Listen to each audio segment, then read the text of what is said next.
आखिरकार उस बात की घोषणा हो गई जिसका कई हफ्तों से दुनिया भर के बाजार कर रहे थे इंतजार। जी हाँ, टैरिफ पर ट्रंप की घोषणाएं।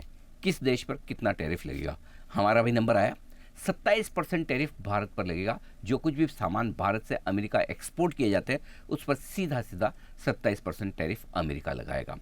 अब अलग अलग देशों पर अलग अलग तरीके से लगाया गया और उसका असर पड़ना लाजमी था, कमजोरी होना तय थी। वैसे कल देर रात अमेरिकी बाजार मजबूती के साथ बंद हुए क्योंकि टैरिफ का ऐलान अमेरिकी बाजार बंद होने के बाद हुआ और उसके बाद पूछिए मत, डाउ फ्यूचर्स लुढ़क गए, करीबन करीबन 1000 पॉइंट के आसपास नीचे रहे सुबह सुबह जब हम खुलने की तैयारी कर रहे थे। नेस्डेक फ्यूचर्स करीबन करीबन 600-700 पॉइंट नीचे ट्रेड कर रहे थे। यानी कि अमेरिका में आज का ट्रेडिंग सेशन खतरनाक कमजोरी वाला होने वाला है और इसका डर दुनिया भर के बाजारों में था। एशियाई बाजार जो खुले, चीन को छोड़ दीजिए, जापान वगैरह सब अच्छे खासी गिरावट के साथ खुले थे, तो हमें भी डर लगा हम भी जोर से गिरेंगे। एक बार तो 400 पॉइंट नीचे भी दिख रहा था गिफ्ट निफ्टी, तो लगा तो डर बड़ा भारी, लेकिन उतने कमजोरी के साथ खुले, मुश्किल से 250 पॉइंट।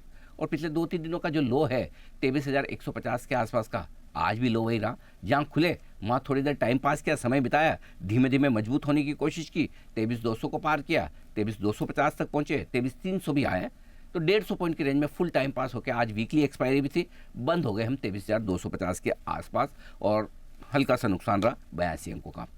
लेकिन आज का लीडर था बैंक निफ्टी, जहां पर बढ़िया तेजी बनती दिखी और 50,900 जो एग्जैक्टली कल का लो था वहां पर हम खुले, वहीं पर बॉटम बना। उसके बाद 51,000 पार हुआ, 51,200 भी, 51,350 भी, और आज तो एक के बाद एक कोई लेवल बैंक निफ्टी ने ऐसा तोड़ देखा नहीं जो ना पार कर पाए। कल का हाई 51,400 था, वो पार किया, 51,650 तक बैंक निफ्टी पहुंचा भी और एग्जैक्टली 51,600 के करीब जाकर 250 पॉइंट की अच्छी मजबूती के साथ बंद होता दिखा। और जो पूरी तेजी हमने 47,000 के लोअर लेवल से बैंक निफ्टी में देखी है, उसकी best closing, second best closing मिली है 51,607 की क्लोजिंग 25 मार्च को थी।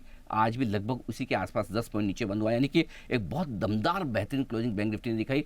बढ़िया ताकत दिखाई है बैंक निफ्टी ने और लीडरशिप भी। बाजार की रिकवरी में सबसे बड़ा कंट्रीब्यूशन बैंक निफ्टी का था। इसके अलावा टेक्सटाइल शेयर भागे क्योंकि वहां पर टैरिफ तो लगा, लेकिन इनके कॉम्पिटिटर्स दूसरे देश है, चीन, वियतनाम, बांग्लादेश, उन पर टैरिफ ज़्यादा लगा है, इसके चक्कर में इनमें बढ़िया तेजी हो गई। फार्मा शेयरों में तो बढ़िया तेजी हुई कि फार्मा पर टैरिफ लगाया नहीं, जोर से ऊपर खुले, फिर लेकिन फिसले, प्रॉफिट बुकिंग आई ये सोच के कि भाई चलो अभी तो नहीं लगा लेकिन आगे कंसिडर किया जा सकता है, तो थोड़ी बहुत प्रॉफिट बुकिंग भी आई। लेकिन जो आज का कमज़ोर सेक्टर था वो था आईटी। 4% नीचे अगर आपको नेस्डेक दिखे और अमेरिका की हालत हो खराब, तो फिर आईटी कंपनियां जो सारा बिजनेस तो अमेरिका से लेती है, भले टैरिफ का मामला नहीं है लेकिन इनडायरेक्ट तो इनकी हालत खराब है, तो आज आईटी सेक्टर ने बाजार को नीचे खींचने का काम किया।